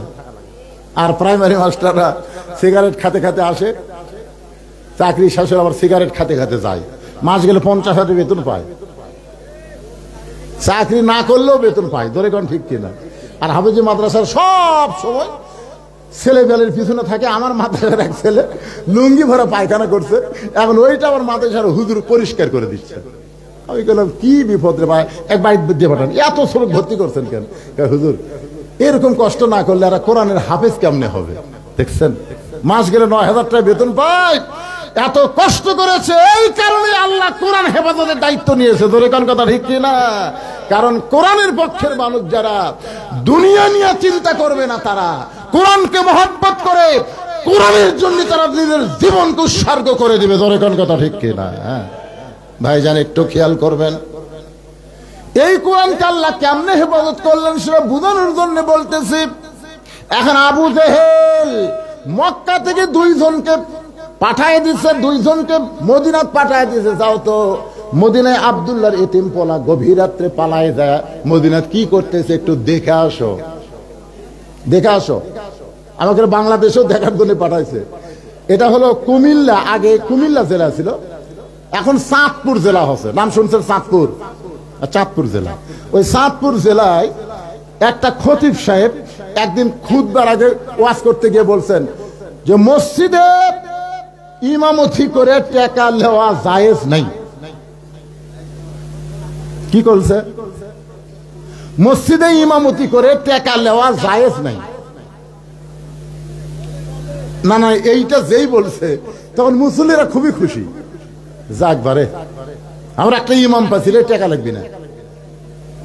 এরা প্রথম জুম্মায় বলছে। দ্বিতীয় জুম্মায় বলতেছে গরিব ইমামের পেছনে ইক্তেদা করা মাকরুহ। গরিব ইমামের পিছনে ইক্তেদা করা কি মাকরুহ। এখন আপনারা বলেন বাংলাদেশের কোন ইমাম ধনী? কথা কন না কেন ভাই? আপনাদের এলাকার মসজিদের ইমামেরা ধনী না গরিব? আর টাকা নেওয়া জায়েজ নাই। তখন ইমামরা সবাই একত্র হয়ে ওই ফরিদগঞ্জ থানায় একটা র্যাবের ক্যাম্প ছিল, ওই র্যাবের ক্যাম্পে গিয়ে অভিযোগ করছে অমুক মসজিদের হুজুর সাধারণের বিরুদ্ধে লাগেনি, ইমামের বিরুদ্ধে লাগছে। আপনার বলেন তো এই ইমাম কার বিরুদ্ধে লাগছে? সাধারণ লোকের না ইমামের? ইমামের বিরুদ্ধে লাগছে। তো ঠিক আছে, র্যাবের অফিসার বলছে ঠিক আছে আমরা দেখতেছি। তো ওই হুজুরকে ধরে নিয়ে আসা বলতেছে আপনি কি বলেছেন যে গরিব ইমামের পিছনে ইক্তেদা করা মাকরুহ, ইমামতি করে টাকা নেওয়া জায়েজ নাই, এটাকে আপনি বলছেন? তখন ইমাম সাহেব বলতেছে হ্যাঁ বলছি। তো তাহলে আপনি কে? যেই কথা আপনি কে সঙ্গে সঙ্গে কাঁপে উঠছে। যেই কাঁপে উঠছে তখন র্যাবের মেজরের সন্দেহ হচ্ছে কে রে? যেই কইছে আপনি কে, কাঁপে উঠলো কেন? এক অন্দর মহলে নিয়ে যাও, মানে ভিতরে নিয়ে যাও। ভিতরে নিয়ে নিবন্ধ নিয়ে বলতেছে এই হুজুর এই সত্যি করে কত, তুই কে? তুই কে রে? এতদিন হলে সমস্ত আলেমের মধ্যে যে মিল ছিল, তুই আইসা এই ফিতনা বাঁধালি, তুই কে? আজকে তারাবি 8 রাকাত না 20 রাকাত? নবী তুরের নূরের তৈরি না মাটির তৈরি? নবী জীবিত না মৃত? এতদিন পরে এসে তারা এরা ফেতনা বাজায়, এরা কিন্তু আসলেই হুজুর না, এরা অন্য কোন জাতের একটা এজেন্ট। জোরে কোন কথা ঠিক কিনা? কথা বলে না? যেই বলছে তুই কে, ওই তো চমকে উঠছে, হুজুর পরিচয় দে তুই কে? তাই রোলার নিয়ে আয়। রোলার রোলার যেই হ্যান্ডার গেছে তখন বলতে, স্যার আমাকে মারেন না, আমি খ্রিস্টান। তো তুই খ্রিস্টান হয়ে হুজুর? বলছে খালি আমি না, আমার মতন আরো 23 জন, মোট আমরা 24 জন চিটাগাঙ্গের আন্ডারগ্রাউন্ড একটা মাদ্রাসাত লেখাপড়া করছি। চিটাগাঙ্গে একটা আন্ডারগ্রাউন্ড মাটির তলে একটা মাদ্রাসা, আমরা 24 জন খ্রিস্টান লেখাপড়া করে হুজুর হচ্ছি। হুজুর আমরা দাড়ি থুছি, মাথার টুপি দিছি, জুব্বা পড়ছি, আমরা কোরআন হাদিস মোটামুটি জানি, ওই যে আন্ডারগ্রাউন্ড মাদ্রাসা শিখছি। তোরা হুজুর সাজার কারণ কি? বলে হুজুর না সাজলে আসল মুসলমান কারা এটা বোঝা যায় না। কারণ ভিতরে না গেলে, ঘরের মধ্যে না গেলে, ঘরের ভিতরে কি আছে এটা বাইরে থেকে বোঝা যাবে? কথা কন না কেন? বোঝা যাবে? তখন বলতেছে, তাহলে তুমি কয় বছর হয়ে নামাজ পড়াচ্ছ? বলে আমি তো 11-12 বছর হয়ে যাচ্ছে। 11-12 বছর হয়ে তুমি তো নামাজ পড়াও, তুমি খ্রিস্টান হুজুর, তুমি ওযু করো না? ওযু ছাড়া আপনার বলেন, ওযু ছাড়া যে হুজুর নামাজ পড়াছে ওর বেতনের দরকার আছে? মসজিদের মধ্যে তখন যাই বলতে, ভাই তোর কি ইমাম কাছে টাকা নেওয়া জায়েজ নাই? এই 12 বছর নামাজ পড়াছে ওযু ছাড়া, এখন কি করবো? হায় হায় হায় হায় হায়, তাহলে আমাকে 12 বছরের নামাজ। এখন বলতেছে যে মুসলমানের ভিতরে তুমি কি পাইছো? আসল মুসলমান কারা? খ্রিস্টান হুজুর এখন বয়ান করতেছে, আমরা 12 বছর মুসলমানের ভিতরে ঢুকে দেখলাম মুসলমান হলো 3 দল। জোরে কোন কয় দল? একদল মুসলমান খালি নামে মুসলমান, নামাজ পড়ে না, রোজা করে না, খালি নামে মুসলমান।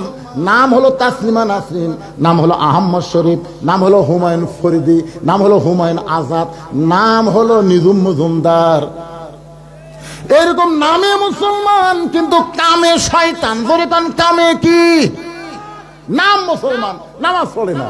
আপনাদের এই মাহফিলে অনেক মুসলমান আছে যারা মাগরিব পড়েনি, এশা পড়েনি, ওয়াজ শুনতেছে। জোরে কোন কথা ঠিক কিনা? আপনার বলেন তো, যারা এশার নামাজ বাদ দিয়া, মাগরিবের বাদ দিয়ে ওয়াজ শুনতেছে, এরা কেমন মুসলমান? কথা কয় না। আমার ওয়াজ আপনার শোনেন নাই? এক হুজুর ওয়াজ করছে, টুপির উপরে পাগড়ি পরে নামাজ পড়লে আল্লাহ থেকে 70 গুণ সওয়াব দেয়। ওই সেদিন থেকে পাগড়ি পরে নামাজ পড়ে, প্রতি ওয়াক্তে 70 গুণ সওয়াব বেশি। কিন্তু একদিন মসজিদে দেখে পাগড়ি আনে নাই, মনের ভুলে পাগড়ি আনে নাই। তখন চিন্তা করতেছে, জামাতে নামাজ পড়লে 27 গুণ, আর পাগড়ি মাথার দিলে 70 গুণ। তো ইচ্ছা করে জামাত বাদ দিচ্ছে। সবাই নামাজ পড়ে যখন বাড়িতে গেছে, ওই তোর মসজিদের মধ্যে যায় এক টানে লঙ্গি খুলছে, লঙ্গি খুলে আড়াআড়ি ভাঁজ দিয়ে এটা মাথার নিচে, রুকুর থেকে যেই শেষ দাঁত গেছে, ইতিমধ্যে এক মুসল্লি মসজিদের মধ্যে ঢুকে দেখে, কে রে? ন্যাংটা নামাজি 5 হাত মারছে লাত্তি। ওই লাভ ধরে, এই ভাই আমারে মারলেন কেন? বলে মারার কারণ তো লঙ্গি। তাই লঙ্গি আমার মাথার, তোমার চোখ নাই? তো পর্ণের লঙ্গি মাথার কেন? বলে সওয়াবের আশায়। পাগড়ি পরে নামাজ পড়লে 70 গুণ সওয়াব বেশি ভাই, এই জন্য লঙ্গি খোলা মাথার পাগড়ি বানছি রে। লোকটা বলে, পাগলা, পাগড়ি পরা হলো সুন্নত আর লঙ্গি পরা হলো ফরজ। তুই ফরজ বাদ দে, সুন্নত আদায় করতেছিস। আজকে ওয়াজ শোনা হলো মুস্তাহাব, আর মাগরিবের এশার নামাজ পড়া হলো ফরজ। জোরে করে কথা ঠিক কি না? এখন আমার সঙ্গে বলা লাগবে, এশার নামাজ বাদ দিয়া যারা ওয়াজ শুনতেছে, সবাই বলেন এশার নামাজ বাদ দিয়া যারা ওয়াজ শুনতেছে, তারা লুঙ্গি খুলিয়া মাথায় পাগড়ি পরিছে। আপনারা যারাই বলতেছেন না, তারা এশা পড়েননি। যারাই বলতেছেন না, কে বাবা একটু ঝাঁকি দিয়ে বলা যাবে? এশার নামাজ বাদ দিয়া যারা, কে রে মিডিয়ার ভাইরাই তোমরা বলতেছ এসা পড়ছে, একটু ঝাঁকিয়া বলে। এরা কিন্তু ওয়াজ ঠিকই তোলে, নামাজত খুবই দুর্বল। এই জন্য সবাই বলেন এশার নামাজ বাদ দিয়া যারা ওয়াজ শুনতেছে, তারা লঙ্গি খুলিয়া মাথায় পাগড়ি পরেছে। কি বাজান, মাগরিব এশার নামাজ পড়েন নাই? ফজর আগে যদি আপনারা মারা যান, যে কোনো সময় যদি আমাদের মৃত্যু হয়, ফজর আগে যদি মারা যায়, দুনিয়ার সমস্ত আলেম যদি আপনার জানাজায় শামিল হয়, তারপরেও আপনি জান্নাতে যাবার পারবেন না। কারণ লা সালাত লা ঈমান, যার নামাজ নাই তার ঈমান নাই। বাইনাল আবদি ওয়াল কুফরি তরকুস সালাত, বান্দার কাফের মধ্যে পৃথক করার জিনিসটার নাম হলো নামাজ। যারা নামাজ পড়বে তারা আল্লাহর বান্দা, যারা নামাজ পড়বে না তারা হলো কাফের। আমি যেই বলবো বেনামাজি, আপনার জোরে সরে বলবেন কাফের। বেনামাজি আরো জোরে জোরসে বলেন। এখন আফসোস করতেছেন হুজুর, তাহলে আমরা কাফের হয়ে গেলাম। আপনি এখনই নিয়ত করেন, আল্লাহ ফজর থেকে বাকি জীবনে এক ওয়াক্ত নামাজ বাদ দেব না। আল্লাহকে নিয়ত করার সাথে সাথে যত নামাজ না পড়ার গুনাহ হয়েছে আমি আল্লাহ সব মাফ করে দিলাম। আল্লাহ পারে কি পারে না? লা তাকনাতু মির রাহমাতিল্লাহ, ইন্নাল্লাহা ইয়াগফিরুয যুনুবা জামিয়া, ইন্নাহু হুয়াল গাফুরুর রহিম। সকলে একটু জিকির করেন লা ইলাহা ইল্লাল্লাহ। আচ্ছা ঠিক আছে, অসুবিধা নেই। আসতেছে, খুব বেশি হলে 10 থেকে 15 মিনিট। সমস্যা হচ্ছে আপনাদের? আমার কথায় কি সমস্যা হচ্ছে? হ্যাঁ, এখানে উনি আসতেছেন দেখা এখানে আইছে, বুঝতেছেন না? মানে আমাকে সংকেত দিল যে বেশি লম্বার টানেন না, আপনার ভাইসটা কিন্তু এসে গেছে না। আজকে আমির হামজা ওয়াদা দিবি, আগামী বছর 10টা থেকে ওয়াজ করবি না, কি কম? এই কাজ আদায় করার বুদ্ধি আছে না? কথা কন না কেন? আপনারা সবাই ধরবেন। এবারে তার সারের কারণে কুটি নাগরপুর খালি স্যার মোবাইল করছে, বাবা বাইকলে আসা লাগবে। আমাকেও তাই, আমার কাছে যখন গেছিল আমি বললাম বাবা আমি পারবো না, তো অসুস্থ মানুষ। কয় না হুজুর যাওয়া লাগবে। তো এখন কি করবেন? বাধ্য হয়ে আসা লাগছে। আপনারা কষ্ট পাচ্ছেন, আমরা বুঝি না। আমরা বুঝি না। আর রাত 9টার থেকে 12টা ওয়াজ করার মধ্যে কি মজা, আর রাত 2টার থেকে এই পরে ওয়াজ করার যে কি কষ্ট, বক্তাও তো বোঝে রে ভাই। কিন্তু বাধ্য হয়ে আমাদের কাম সারা লাগতেছে, কি করবেন? আমি এখান আসার পরে আগে এই সিদ্ধান্ত হবে, কাজা আদায় করা লাগবে। জোরে কোন কথা ঠিক কিনা? হ্যাঁ, কাজা আদায়। পারলে আমাকে থুয়েন, আমি 8টার থেকে 10টা, অসুবিধা আছে? এই বুড়া মানুষকে আর শেষ রাতে থুয়েন না। একটু মনোযোগ দিয়ে শুনবেন। ফাযকুরুনি আযকুরুকুম ওয়াশকুরুলি ওয়ালা তাকফুরুন। এরপরে যে আয়াতটা পড়ছি তার বাংলা অর্থ করে দিব, তারপর আবার ফিরে আসবো। ইয়া আইয়ুহাল্লাযীনা আমানুস্তাঈনু বিস-সাবরি ওয়াস-সালাহ ইন্নাল্লাহা মা'আস-সাবিরিন। ধৈর্যশীলদের সাথে কে থাকে? আরো জোরে। আমরা ধৈর্য ধরছিল বারে। আমরা তো কোর্ট কাছারিত বিচার পাইনি, বোঝেন? কোর্ট কাছারিতে আমরা কিন্তু বহু গেছি। আমার 29টা কেস, বাড়ি থাকার সময় হয়নি। আমাকে অনেকে কয় হুজুর শহরত বাসা আছে। আরে পাগলা, যে হারে পুলিশ খুঁজতেছে বাসা, আলুর বাগুড়ের মধ্যে থাকা লাগে। আহারে কি বিপদ! চিন্তা করে দেখেন, কোর্ট কাছারিতে যখন আমরা বিচার পাইনি, আপনারা কোন তো আমরা বিচার দেইনি কোন জায়গা? আসল জায়গায় বিচার দেওয়ার কারণে খালি ছাত্র জনতার রক্তের বিনিময়ে হাসিনা পলায়নি, আসল জায়গায় বিচার আল্লাহ করেছে। জোরে কোন কথা ঠিক কিনা? কারণ হাসিনা যদি ক্ষমতা ছাড়তো, আবার ক্ষমতা আসার একটা চান্স আছিল, কিন্তু পলিয়া যাওয়ার কারণে সব। পারবে? পারবে? মুখ তুলে দাঁড়াবারই পারবি না। আল্লাহ কই ধরি না রে, ধরি না, ধরলে আমি ছাড়ি না। এমন ধরা ধরছে কারণ কি আসল জায়গায় বিচার। ধৈর্য ধারণ করলে মায়ের পায়ের তলে সন্তানের জান্নাত। জোরে কোন সুবহানাল্লাহ। এই মা যদি ধৈর্যশীলা না হয়, তাহলে আমরা একটা সন্তানও দুনিয়াতে পাবো না। মা প্রসব বেদনা ধৈর্যের সাথে মোকাবেলা করে, যার কারণে সন্তান আমরা দেখতে পাই। আজকে বাংলাদেশ ধৈর্য ধারণ করেছে, যার কারণে আমরা আগামীতে এই বাংলাদেশে ইসলামের পতাকা উড়বে, এই দৃশ্য আমরা দেখতে চাই। জোরে কোন কথা ঠিক কিনা? সেদিন ষোড়শী নির্জন পথে যাবে, কোন জন কটু কথা কবে না, পথে আর প্রান্তরে সম্পদের মোহে পড়ে খুন আর জানি হবে না। সবাই বলেন যদি মেনে চলি কোরআন, জোরে বলেন যদি মেনে চলি কোরআন আর রাসূলের বিধান, সকলেই শান্তিতে থাকবে। বাংলার আকাশে কলেমার পতাকা যেদিন দুলবে। এই দৃশ্য আপনারা দেখবার চান? এখন সুদারু ঘুষারু বেনামাজি বেপর্দা নারী এরা চিন্তা করতেছে কোরআন দিয়ে যদি বাংলাদেশ চলে হামাকের কি হবে। কয়েকদিন আগে এক সিনেমার নায়িকা কছে যে জামাত ইসলাম ক্ষমতা তাহলে হামাকের কি হবে। না না না, পরে কিন্তু ওই মেয়ে কইছে, আমরা ইসলাম নিয়ে সিনেমা বানাবো। দেখছেন, ইসলামী সিনেমা বানাবি। তাহলে দেখেন একটা নায়িকা পর্যন্ত এখনো ইসলামী দল আসেনি, তাতে আর কি ভয়। কোরআনের পাওয়ার আছে না নাই? দরকার আছে না নাই ভাইজান? এই পাওয়ার আমরা আছে রে, দেখবার চাই। আল্লাহ আমাদের সকলের জন্য কবুল করুক, জোরে করে আমিন। ইয়া আইয়ুহাল্লাযীনা আমানু ইসতাঈনু বিস-সাবরি ওয়াস-সালাহ ইন্নাল্লাহা মা'as-সাবিরিন।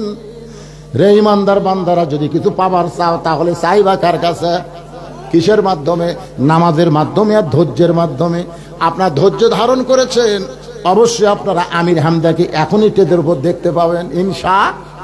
আরো বলে কার ইনশা। আর যারা ধৈর্য ধরেনি তারা দেখতে পাবি। আমি যখন আসি তখন দেখি অনেকেই চলে যাচ্ছে।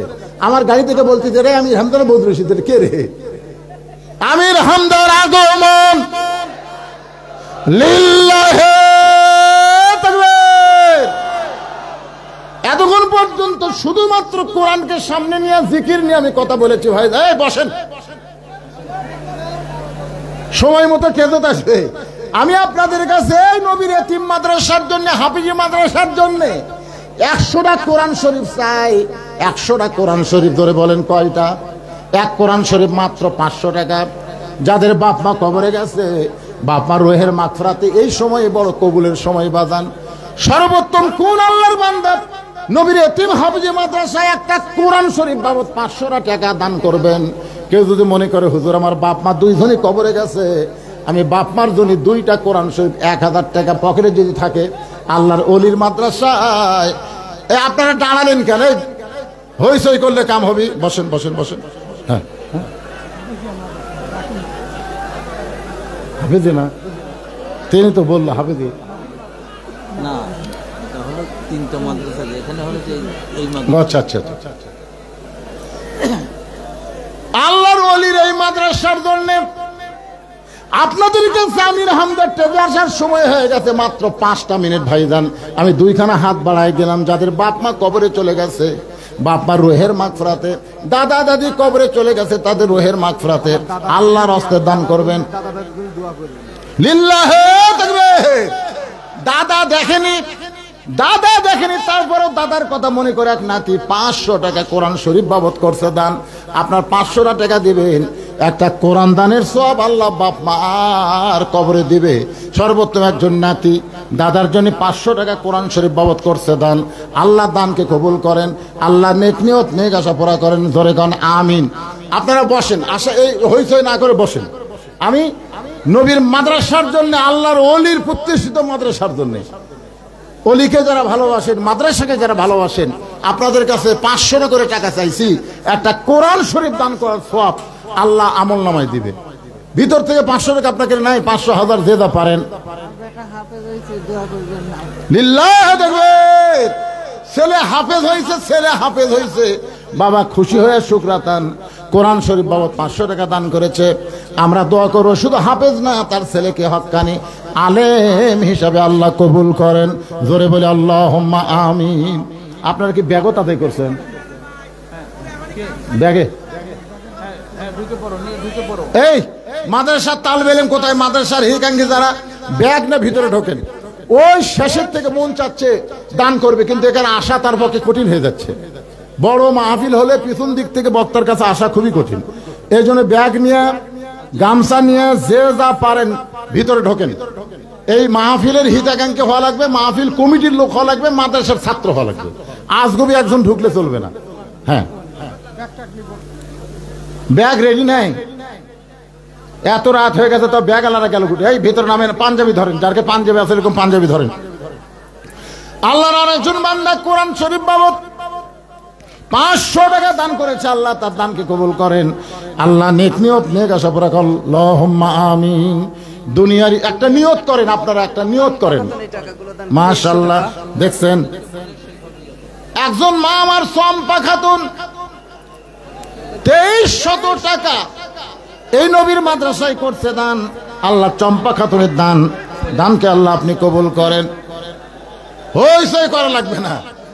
আমির হামজা কোথায় আসতেছে? ঘরত শুয়ে থাকার জন্য না তেজত? তাহলে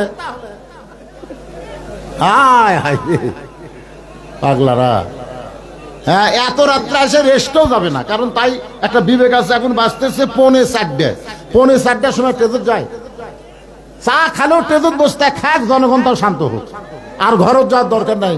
বাজান আমির হামজা আর ঘরত যায় না বাবা, এটি চলে আসো। আল্লাহর একজন বান্দা 1000 টাকা দান করেছে, আল্লাহ দান কবুল করেন। বাপ মা দুইজনই কবরে চলে গেছে, সন্তান দোয়া চায়, আল্লাহ বাপ মার কবরকে জান্নাতের টুকরা বানায় দেন, আল্লাহুম্মা আমিন। এই গামছা নিয়ে ব্যাগ নিয়ে ভিতরে ঢোকেন তো, আপনারা ভিতরে ঢোকেন, যে যা পারবে।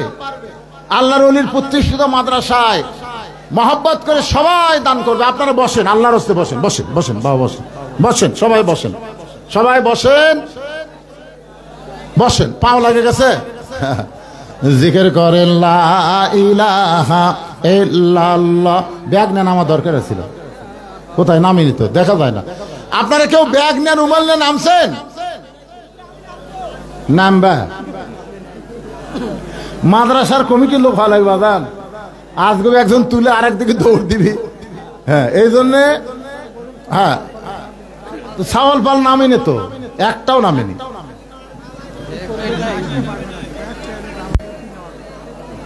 হ্যাঁ, এ ব্যাগ আলারা নামি না কেন?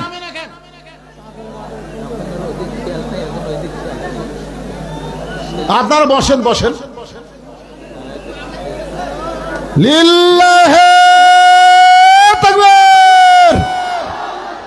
আমির হামজার আগমন, প্রধান অতিথির আগমন, প্রধান তাফসীর কারকের আগমন। লিল্লাহে তাকবীর। এখন বসেন, এখন বসেন, আর দাঁড়া থাকেন না, এই মুহূর্তে বসেন বাবা, বসেন। সৌন্দর্য রক্ষা করেন, ফেরেশতারা আছে এখানে, ফেরেশতারা আছে, হ্যাঁ ফেরেশতারা আছে, বুঝতেছেন না? মাশাআল্লাহ, আল্লাহ তোমার একজন বান্দা কোরআন শরীফ বাবদ 500 টাকা দান করেছে, আল্লাহ দানকে কবুল করেন। আল্লাহ নেক নিয়ত নেক আশা পড়ে, আল্লাহুম্মা আমিন। এখন বসবার কলি বসা লাগে, একটা আলেমের কথা দাম দিচ্ছেন আপনারা, বসেন। আরে বর্ষা মাত্রই আল্লাহ তাআলার রহমতের চাদরে আপনাদেরকে আবৃত করে, বসেন। অসংখ্য রহমতের ফেরেশতা আইছে। মানুষ হচ্ছে আশরাফুল মখলুকাত, সমস্ত মখলুকাতের সেরা হলো মানুষ। সেই মানুষ মেলার মতন হইচই করলে হবে? বসেন, তাও তাকায় থাকে। এবারে বসেন বসেন বসেন বসেন, সবাই বসেন, মাহফিলের সৌন্দর্য রক্ষা করেন বাবা, বসেন সবাই, আল্লাহর রাস্তায় বসেন। আর আমি মাহফিল কমিটির লোকজনকে বললাম, কয়েকবার বললাম, ভিতরে গামছা নিয়ে ব্যাগ নিয়ে যাইতে, 10 টাকা 20 টাকা 50 টাকা 100 টাকা যে যা পারবে আল্লাহর রাস্তায়, আল্লাহর ওলির প্রতিষ্ঠিত মাদ্রাসায় দান করবে। এই জন্য সবাইকে আমি অনুরোধ করলাম ব্যাগ নিয়ে একটু ভিতরে যাবার, একজনও নাই।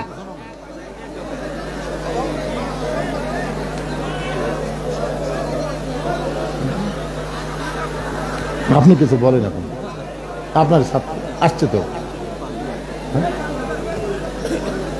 একটু জিকির করেন লা ইলাহা ইল্লাল্লাহ, লা ইলাহা ইল্লাল্লাহ, লা ইলাহা ইল্লাল্লাহ, লা ইলাহা